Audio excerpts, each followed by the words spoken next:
Our next speaker is Stevy Shadwick. Stevy is a terrific speech language pathologist from Kaiser, and we're so glad to have her talk about the communication and swallowing issues in PSP and CBD. Thank you. All right, can everybody hear me? There we go. Hi, my name is Stevy Shadwick. I'm a speech pathologist, and today I'm going to be talking about communication and swallowing with PSP and CBD.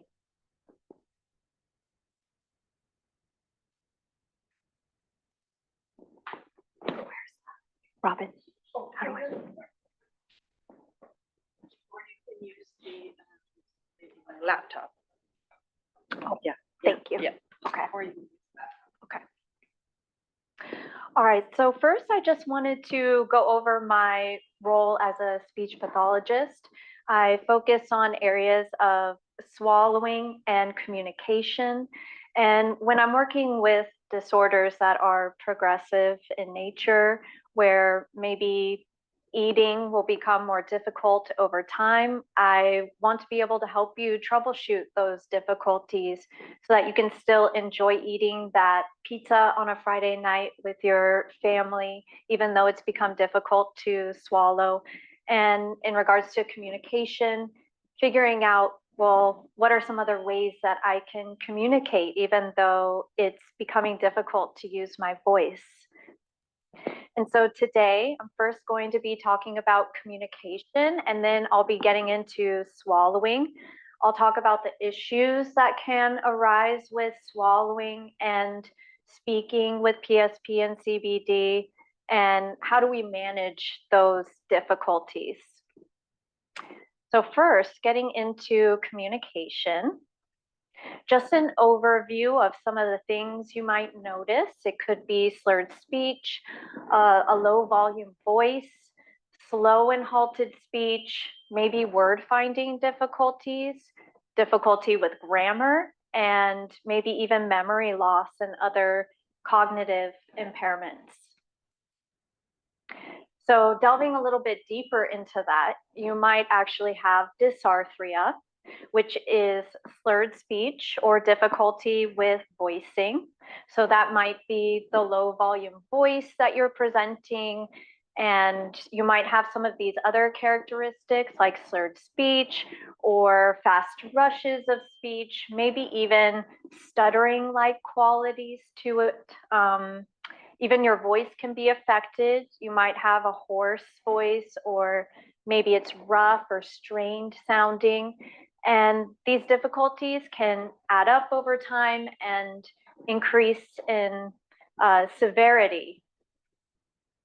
And so when you are presenting with these issues, there are strategies and treatment options.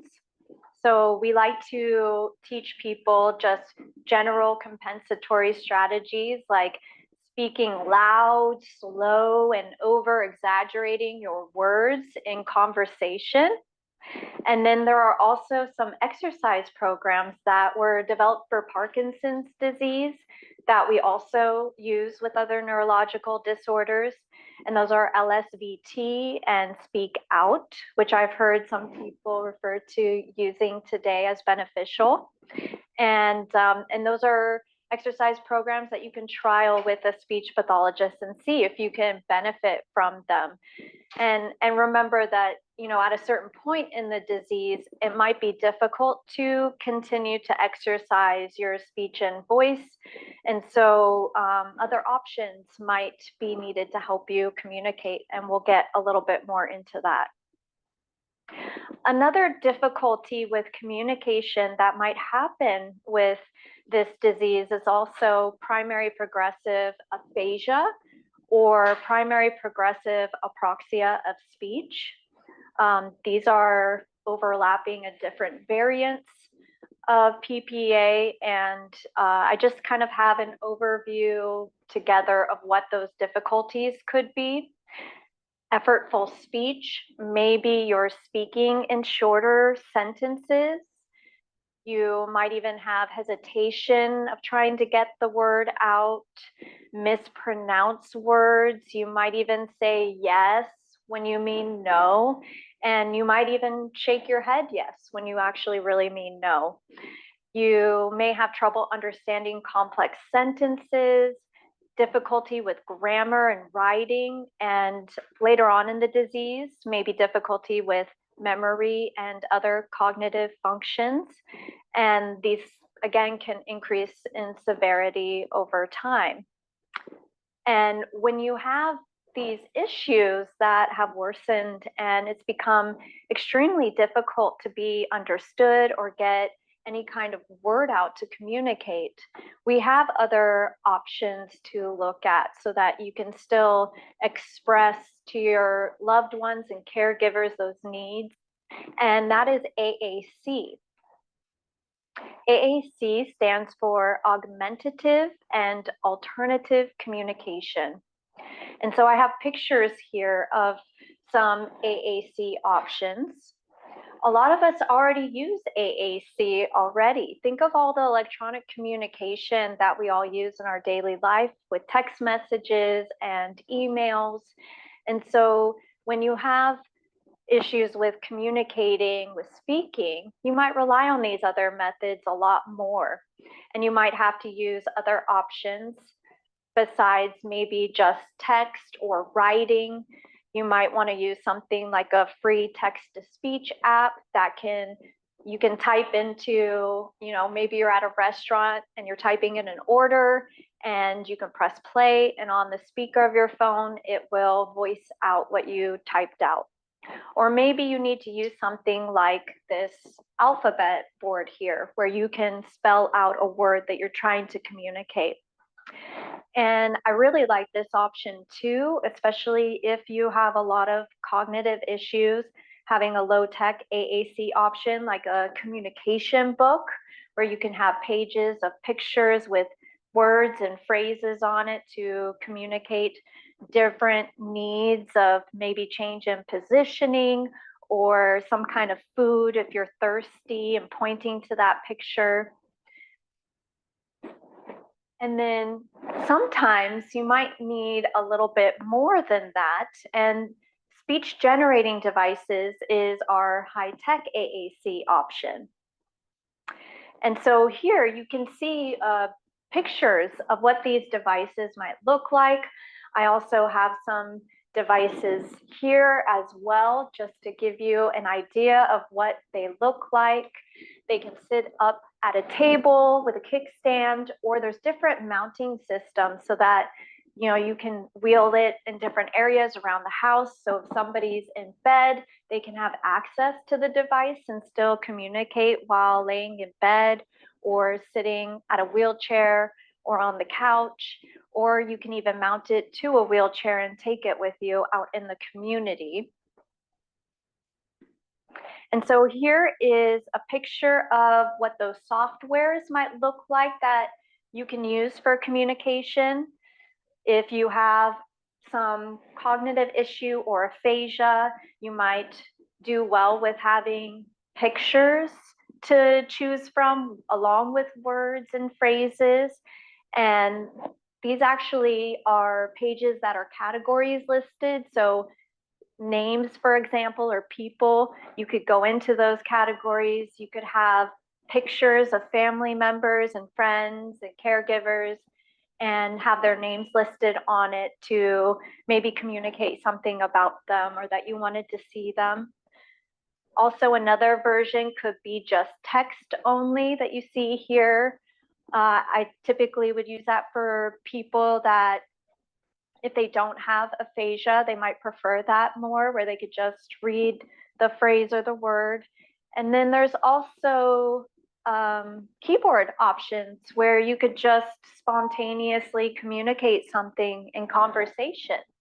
And then here is just an overview of some of the other options that are available on these devices besides just the communication apps themselves. You can also access being able to navigate a TV remote on these devices, other environmental controls like turning on and off lights or turning on and off a fan in the room, and even social media and the internet. And here is just an example of access methods. So I will have some patients that maybe they are still up walking around, but they don't have much of a voice. And so they might be able to still just use their hand and touch. And this is an example of a touchscreen device, and it's a little bit smaller. There are mini versions of this device as well. And you can see here that you could carry this around. You can have a strap on it. Or if you are up walking around with a wheelchair with a seat on it, I'll have some patients that put it in that carrier and they take it out as needed. And then here is a larger device. This works well for in the home, or if you are going out in the community, having this mounted to a wheelchair. This is great for patients that maybe have some vision problems. It provides a large screen. It also has eye gaze capability, and you can use other options, right? I'll have patients say, well, I have difficulty with my gaze, right? With using eye gaze. And so there's other methods to use. So for example, I have a micro light switch here. There's also a picture. And it takes just the smallest little touch to be able to select things on the screen that you're trying to communicate. Here's another button option that requires just a light touch as well. And even here, this trackball, just the smallest movement. And you can see how when I moved that, it then was making selections on the page. You can even use scanning options. And then next, I also had another video of EMG. So you can see this woman has electrodes on her forearm here, and just the smallest kind of twitch movement like this can help select things on the screen. And she had it set up to where, again, it was scanning different buttons, and when it got to the particular area that she wanted, she could just slightly move her finger, or even just thinking about it can help activate a little movement of that muscle to then pick up on the electrode to select things on the screen. And you can use an electrode on any place in the body, essentially. And so I just wanted to kind of show, even though over time it might become difficult to get words out and difficult to move the body, there's still, as you can see, so many options to figure out individually how to get somebody to be able to communicate. And I just love telling this story of that importance. I had somebody that for a year and a half could not communicate, could not move their body, couldn't even open their eyes. And I got an eye gaze, one of those large devices in front of them. And the wife wanted to hold his eyelids up. And the first thing that he wanted to communicate was, I love you, to his wife.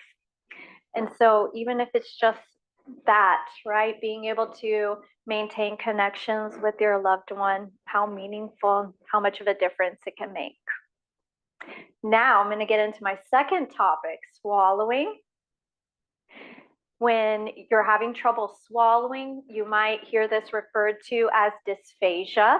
That's the medical term for difficulty swallowing. And there's an array of symptoms, but these are the most common ones that I see. So coughing, choking, throat clearing, maybe a wet, gurgly voice, feeling something stuck in the throat. Maybe it takes an hour or more to eat and you're chewing slower. And so when you're having these difficulties, we like to go about it by using strategies or even modifying diets. But first we'll go into strategies of how you can improve yourself. So something as simple as just taking one sip at a time can make a difference. I've even had patients where they are, having very mild issues with swallowing, where maybe they're coughing a couple of times a week on water. And they said just being mindful when they were drinking made the difference for them. And so you can see that, you know, there are ways around trying to help somebody be able to still eat and drink some of the things that they want. Even going back to the beginning when I mentioned, you know, being able to eat pizza on a Friday night, I had someone who choked on pizza around family and friends, and it was a really traumatic event for them. But the patient did not want to stop eating that pizza that they enjoyed. And so we figured out how to troubleshoot this. How about instead of just putting that whole piece of pizza in your mouth, let's just cut up into small bites and see if that actually can solve the problem. And for many more months afterwards, they were able to continue eating pizza. And here is an example of modified diets. And I have the IDSI framework listed here. This is an international diet system that's used across healthcare facilities. So if you're in the hospital and go to some kind of rehab or skilled nursing facility, or maybe even an outpatient clinic, you might see this and some of this terminology referred to. And I have pictures listed out here of what those solid textures might look like, all the way from regular foods, all the way to maybe minced and moist, or even liquefied puree to make it easier to swallow or maintain nutrition. And here are, you know, liquid options. I just wanted to give some tips on thickening liquids. I would say most people don't like thickening their liquids. And so there are some different options out there. There are powder and gel based. The powder tends to thicken more as the drink is sitting there and people are still trying to finish drinking. It also has an interesting aftertaste to it that people don't like. And sometimes it doesn't thicken as well in certain types of temperatures and drinks. And so people tend to prefer a gel-based thickener more. And those can be purchased online or even Amazon. So if you do find that you have to go that option to be able to drink something, there's just some tips for you. Now, let's get into tube feeding. I know there was already a question about that. And so I just wanted to give, you know, an overview of the research that's out there and my perspective as a speech pathologist and educating patients and making recommendations.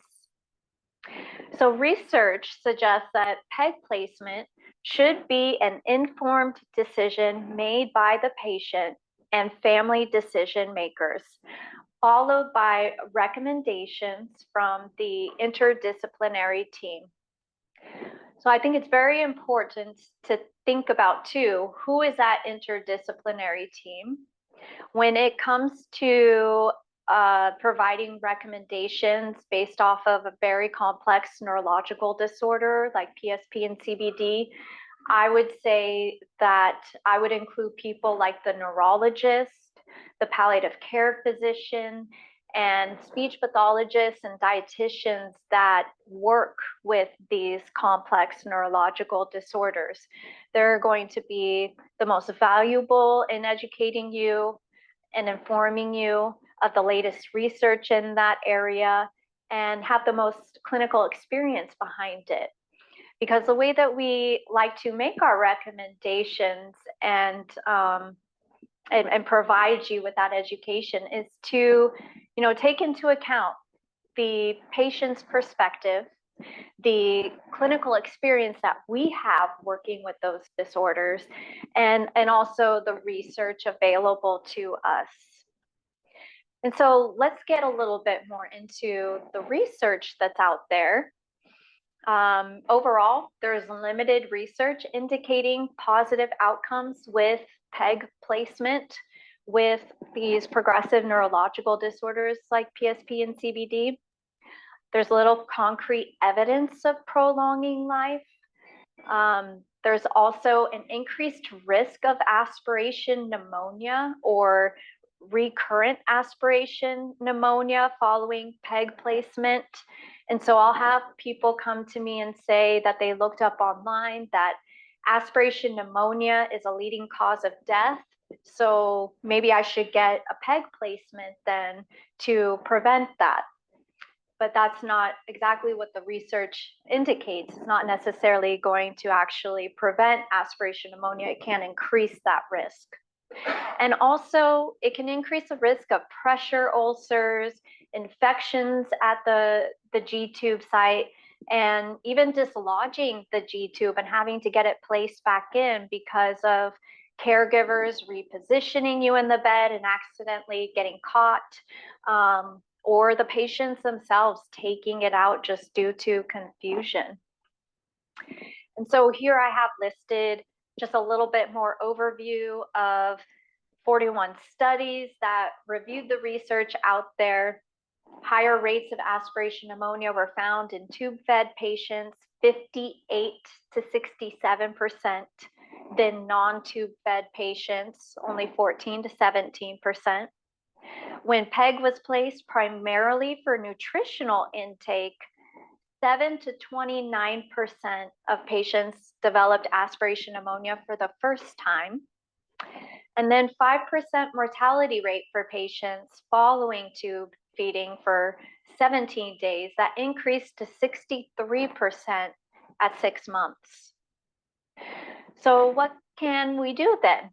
The research suggests that doing things like gentle hand feeding, use of strategies with self-feeding, and modified diets may provide comfort and improve quality of life while not increasing the risk of aspiration pneumonia any more than tube feeding. And so here are my references just showing where I got this information. And I just want to kind of end here with saying, you know, it is an individual perspective of, you know, what is your environment, what are your needs, what are your goals that we like to discuss with people to provide that best recommendation in their individual situation. So thank you very much, everybody. Thank you very much, Stevie. That was wonderful. Okay, do we have any green card questions in the room? Yeah, I see several coming, and I have a few online too. Back to the assistive devices, people asked, are they covered under insurance? And if not, what's the cost? Mm-hmm. So it can be covered under insurance. It just depends on your durable medical equipment coverage. And sometimes it'll pay for all of it, or you'll have a co-payment. And there are other funding options available, especially like in the state California, that there's other organizations that will help with funding for a device. Okay, wonderful. One of your slides had a picture with EBD in the middle. It was a kind of a triangle. Somebody Yes. nicely drew a little picture for me. What is EBD? Oh, it's EBP. It's EBP. Okay. This is actually a diagram that I got off of my speech pathology organization, ASHA, that they created. But all of us healthcare professionals use EBP, which is evidence-based practice. And our evidence-based practice is client perspectives, clinical experience, and scientific evidence. This is how we go about our clinical decision making and making recommendations for our patients. Okay. What are the considerations regarding swallowing after a feeding tube is placed? So I've had some patients that have opted to get a feeding tube, not only because they were living in a facility and it was urged for them to get one, and they were having a lot of choking events. And so they got a feeding tube, but then they also got a modified barium swallow study that showed, you know, well, maybe having small amounts of puree and thickened liquids by teaspoon being fed by somebody else was going to be a way to have a combination of some pleasure feeding to get some taste and also the G tube. So there's options of still being able to eat even if you have a G tube. Okay. Someone asks if somebody is solely taking in nutrition via a PEG, what is the most common cause of death? Is it still aspiration pneumonia? I wouldn't imagine it'd be any different. Yeah, don't know. Yeah, I couldn't say. Yeah. Okay. And can you talk about why we use the word silent in silent aspiration? So there's aspiration and then there's silent aspiration. Silent aspiration is when you're not presenting coughing, choking, throat clearing, any kind of presentation that makes me think, oh, maybe they are aspirating because they directly presented that coughing right after swallowing something. Doesn't mean for sure they're aspirating, but we could think that they are. Silent aspiration means they're swallowing. Maybe they are actually aspirating with food and liquid going into the airway, but they're not coughing right away. So that's what silent means. And then the only way we would know is doing some kind of instrumental exam, like a modified barium swallow study to see that food or liquid is actually going into the airway. Okay, we're getting a lot of questions about feeding tubes, so thanks for including that as part of your talk. That's good. You preempted us. What is if you have a feeding tube, how do you still develop aspiration pneumonia if you're not taking in food by mouth? Yeah, that's a great question. So you can still be aspirating on your saliva, right? There's no way to get rid of that. So you can still aspirate on that. You can also aspirate on gastric contents coming back up as well, which happens with anybody, even eating, but it can happen even with the tube feeding. The tube feeding that's being pumped into the stomach can come back up. And especially even if you are not raised in your bed enough, you're definitely going to have issues with that. Okay, someone asks, in terms of speech and swallowing, could you comment about whether fluid volume, and they put in parentheses, oral intake is important? Does that kind of make sense? It didn't make sense to me either, so sorry. It just says, is fluid volume important or significant in terms of speech and swallowing? Maybe you could. So I mean, I would say speech-wise with staying hydrated, I mean, that can make a difference for how the vocal cords are moving and functioning, right? We have mucosal lining in our throat, and so being well hydrated can impact the way that the voice sounds. And in regards to swallowing, I mean, just eating, drinking in general can help keep muscles intact. Okay. Someone asks about Vital Stem. Do you recommend Vital Stem or do you recommend against it? So that is an area that not a lot of places use Vital Stem. It is a passive exercise program where you put electrodes along the throat and help stimulate the muscles. So it doesn't necessarily help you swallow because research really more so aligns with actively swallowing, and eating those foods helps you swallow better. Okay.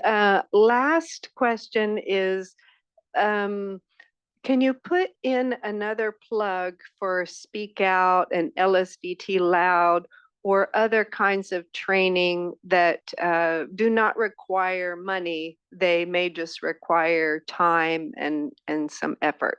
Could you speak to the fact that there are a lot of resources available for speech therapy that don't cost money? So, I mean, at least with the Speak Out program, they do offer online videos, but it's great to have feedback from a speech therapist. If you could even just do 1 or 2 sessions where you could get started with, okay, this can work for you, and this is what to practice, and then take it from there on your own, and maybe have help from a caregiver and using videos online. Okay, very good. Thank you so much, Stevie. Appreciate it.